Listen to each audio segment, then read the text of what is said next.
کہ اسی ہفتے میں منگل کی شام سے جو رمضان کا اخیر عشرہ اور اخیر 10 دن شروع ہو رہے ہیں، شریعت اسلامیہ میں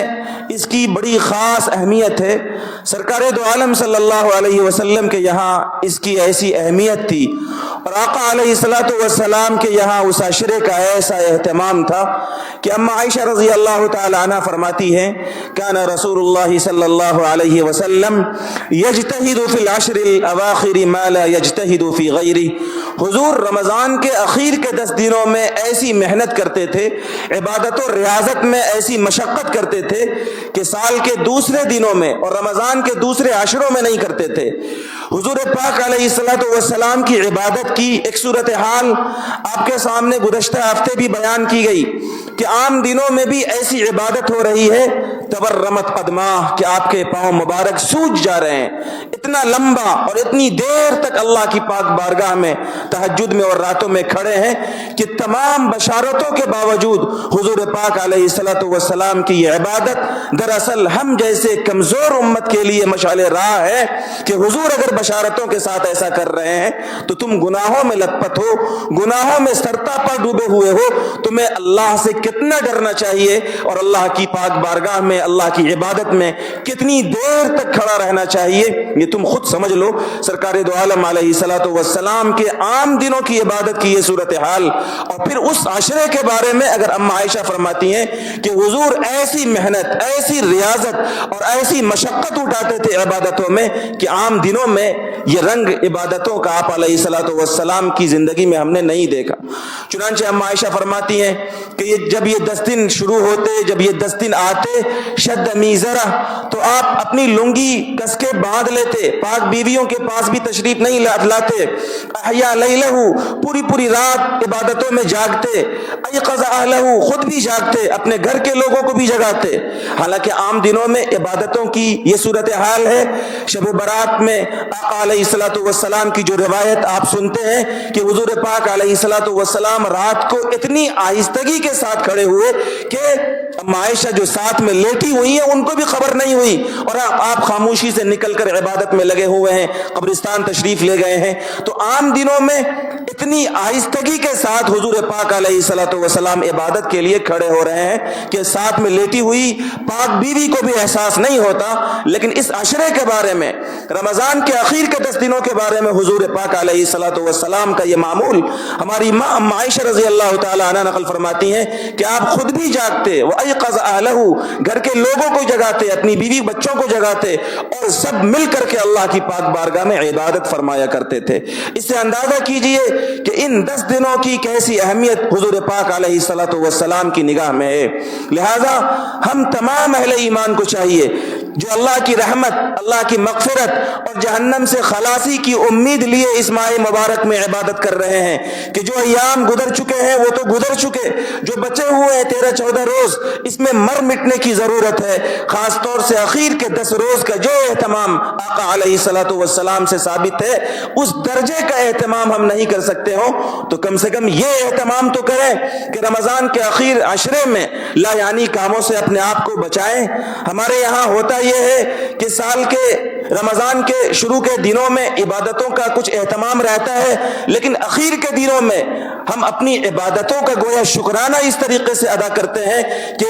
اگر شروع کے مہینوں میں شاپنگ اور مارکیٹنگ نہیں ہوئی ہے تو اخیر کے دنوں میں پوری رات مارکیٹنگ کی نظر ہو جاتی ہے، پوری رات لا یعنی کاموں میں ہمارے گزر جاتے ہیں۔ ہمارے نوجوان سوشل میڈیا اور موبائل پر اپنے اوقات کو ضائع کر دیتے ہیں۔ ظاہر سی بات ہے کہ حضور کا وہ امتی جس کو اللہ کی مغفرت پا لینا ہو، جس کو اللہ کی مغفرت کا اپنے آپ کو مستحق بنا لینا ہو، وہ اس طرح سے نہیں کر سکتے۔ اللہ کی مغفرت پا لینے والا اور اللہ کی رحمت کا اپنے آپ کو مستحق بنا لینے والا، رمضان کے اخیر عشرے میں جہنم سے خلاصی پا لینے والوں میں اپنے نام کو شامل کروا لینے والا، رمضان کے اخیر عشرے کا اور اخیر کے دنوں کا بڑا خاص اہتمام کرتا ہے، جیسا کہ رسول اللہ صلی اللہ علیہ وسلم کے عمل سے ہمیں اور آپ کو یہ پیغام مل رہا ہے۔ حضور پاک علیہ الصلوۃ والسلام اس اخیر عشرے کے اہتمام کے لیے اور رمضان کے اخیر دنوں میں اللہ کی رحمت کو سمیٹ لینے کے لیے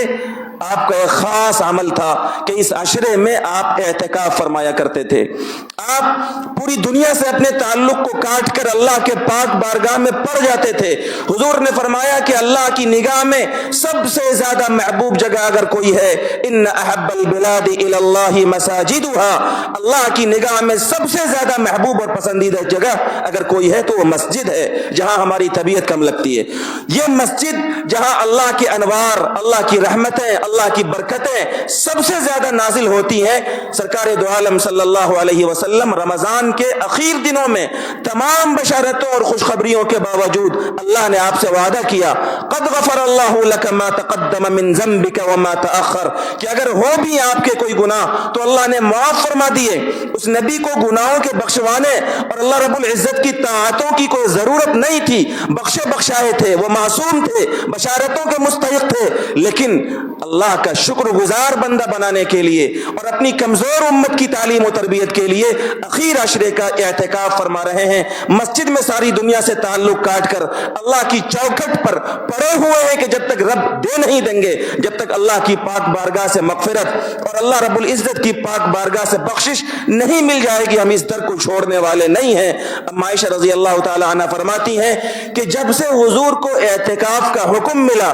آپ نے ہر سال رمضان کے اخیر عشرے کا اعتکاف فرمایا، حتی توفاہ اللہ، یہاں تک کہ وہ اللہ کے پاس چلے گئے. اللہ رب العزت نے حضور کو اپنے پاس بلا لیا. گویا حضور پاک علیہ السلام کی زندگی بھر کا یہ معمول تھا. آپ نے پورے مہینے کا بھی اعتکاف کیا.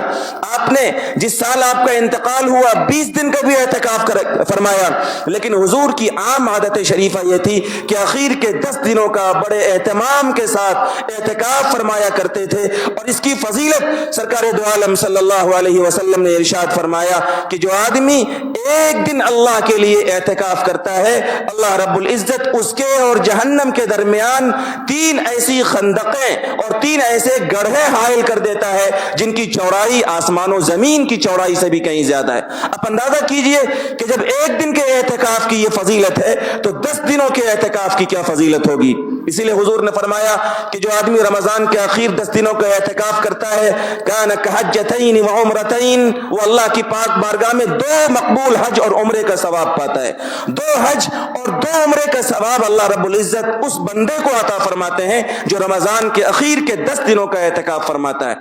اور سرکار دو عالم صلی اللہ علیہ وسلم نے ارشاد فرمایا کہ اعتکاف کرنے والے کو ان تمام نیکیوں کا ثواب دیا جاتا ہے جو اعتکاف کی وجہ سے وہ نہیں کر سکتا. ماں باپ کی عیادت نہیں کر سکتا، بیماروں کی بیمار پرسی نہیں کر سکتا، کسی کے جنازے میں نہیں جا سکتا. ڈھیر سارے کام ہیں جو مسجد میں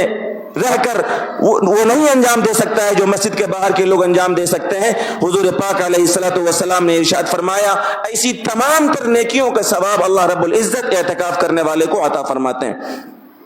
تو اخیر عشرے کا عبادتوں کا اہتمام اور اخیر عشرے میں اللہ کی رحمتوں کا اپنے آپ کو مستحق بنا لینے کے لیے سرکار دو عالم صلی اللہ علیہ وسلم نے جہاں عبادتوں میں، ریاضتوں میں مشقتیں کی ہیں، یہ امت کے لیے مشعل راہ ہے. اور میرے بھائیوں، اللہ کی رحمتوں کا مستحق بنا لینے کے لیے ایک بہترین اور آسان شکل ہے کہ دنیا بھر کے سارے کام کاج کے لیے ہم اپنے سال کے دوسرے ایام کا استعمال کرتے ہیں اللہ کی رحمت کا اپنے آپ کو مستحق بنا لینے کے لیے اور اللہ رب العزت کی مغفرت کا اپنے آپ کو مستحق بنا لینے کے لیے. اگر صرف 10 دنوں کا اعتکاف کرنا پڑے اللہ کی پاک بارگاہ میں تو یہ بہت آسان سودا ہے جس کو بڑھ چڑھ کر اور شوق کے ساتھ ہم لوگوں کو کرنا چاہیے. سرکار دو عالم صلی اللہ علیہ وسلم نے یہ اعتکاف اس لیے بھی فرمایا کہ حضور نے ارشاد فرمایا کہ اس ماہ مبارک میں ایک ایسی رات ہے جو 1000 مہینوں سے بہتر ہے اور جس رات میں عبادت کرنے والے کے پچھلے تمام گناہ اللہ رب العزت معاف فرما دیتے ہیں. اور یہ رات لیلۃ القدر ہے، شب قدر ہے، جس کے بارے میں خود قرآن کہتا ہے لیلۃ القدر خیر من الف شہر،